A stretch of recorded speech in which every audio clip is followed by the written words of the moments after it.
is Wednesday, which means it's time for Stardom Sit-em. And of course, as always, you can go check out Michael F. Florio's full column on the webs at NFL.com/startsit. So we're going to go with some running backs and wide receivers. We'll start with the running backs. Who are your starts this week? I like R.J. Harvey, who his first game without J.K. Dobbins wasn't the biggest fantasy game, but it was everything I wanted to see. He played over 60% of the snaps, handled 65% of the RB carries, and led that backfield in routes and targets. Plus, I think he could get a post-bye bump here with Sean Payton. And on top of all of that, it's a fantastic matchup. The Commanders have allowed the 5th most fantasy points per game to running backs. And since week 8, they're allowing over 5 yards per carry and explosive runs at the 3rd highest rate. The very explosive R.J. Harvey could go off, and I think he could become maybe a league winner the rest of the way, despite the schedule. The Broncos have a pretty hard schedule. All right.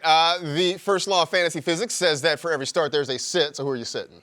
This one pains me because I have him on a lot of fantasy teams. But if you could get away from DeAndre Swift, I think you should try to do so this Friday football. Because last week, Kyle Monangai played more snaps, he had more carries, and he ran more routes. He also got the goal line look and scored a touchdown on that. It led to DeAndre Swift finishing with less than 2 fantasy points. Now, I think that is an anomaly. I'm not expecting him to score that little each week. And maybe it's a one-week thing, but we have seen Kyle Monangai coming on and getting more and more utilized as of late.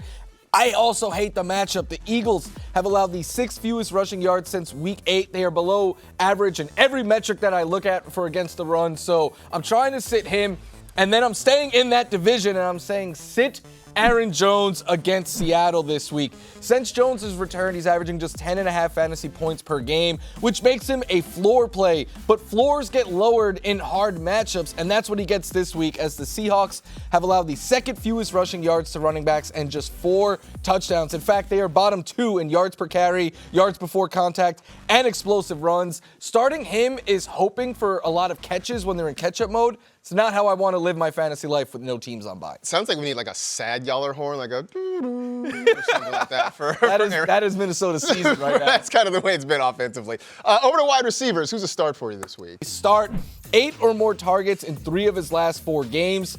And the Steelers have allowed the most yards and fantasy points to wide receivers, but that's not why I like him. The reason I like him so much this week is because Pittsburgh is top 5 in yards to slot receivers, and they have allowed the most yak to slot receivers since week 8. I promise you, Khalil Shakir will not be running downfield. Every one of his targets, you are going to see the yellow line. You might see the line of scrimmage line there, but he is great after the catch, and I think this is a favorable matchup for that. Very curious how this is going to work, though, when Brandon Cook starts to get integrated into this offense. I don't even think the Bills know, man. They're figuring out as they go.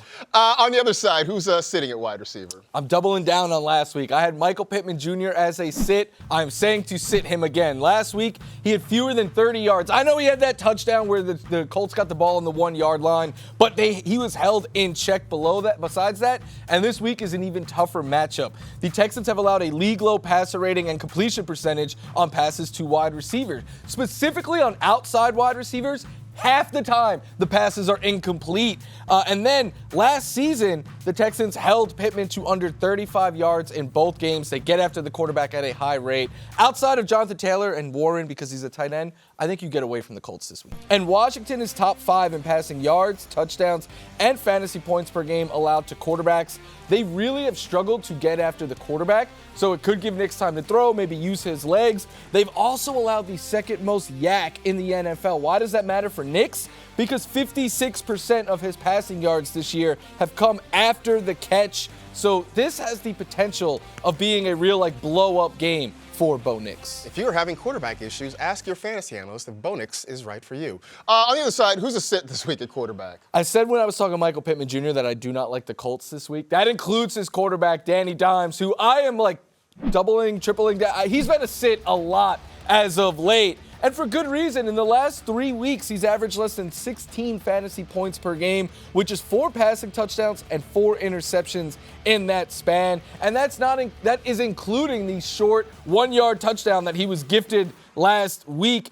But he struggled against the Chiefs. Now he gets the Texans, who are an even tougher matchup. You all saw what they did to my boy last week. They can get after the quarterback with the best of them, but what they do it by just rushing 4. They blitz at a very low rate, and they still have sacks at the 4th highest rate. They limit passing yards, fewest fantasy points to quarterback, all of that. Get away from Daniel Jones. Daniel Jones' biggest sin in the last few weeks is being mid. Like, if he's great, you can start him. If he's terrible, you sit him. If he's just like at 15 points, you just kind of don't know what to do. Over to tight ends. Who's the start this week? Since week 5, he has the second most targets on Seattle. And the Vikings have allowed the 5th most fantasy points to tight ends in the last month, including the 2nd most yards to the position since week 8.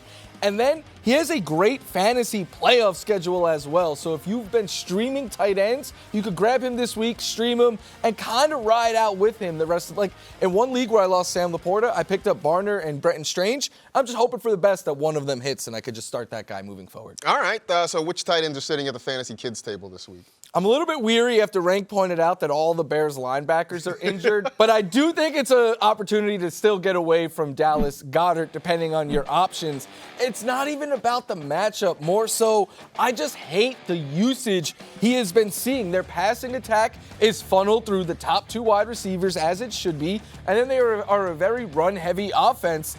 It has led to Dallas Goedert averaging less than 4 targets per game in the last month. He has not topped 50 yards in any of those. Without a touchdown, you are looking at single digits, maybe even less than 5 fantasy points. So the floor is low, the ceiling isn't that high, but what Rank said is true. So it does depend a little bit on your matchup, but I don't love Dallas Goedert. Just not a lot of volume his way. All right, that's starts and sits. If you thought this segment should have been an email, you can go check it out at NFL.com/start. Sit.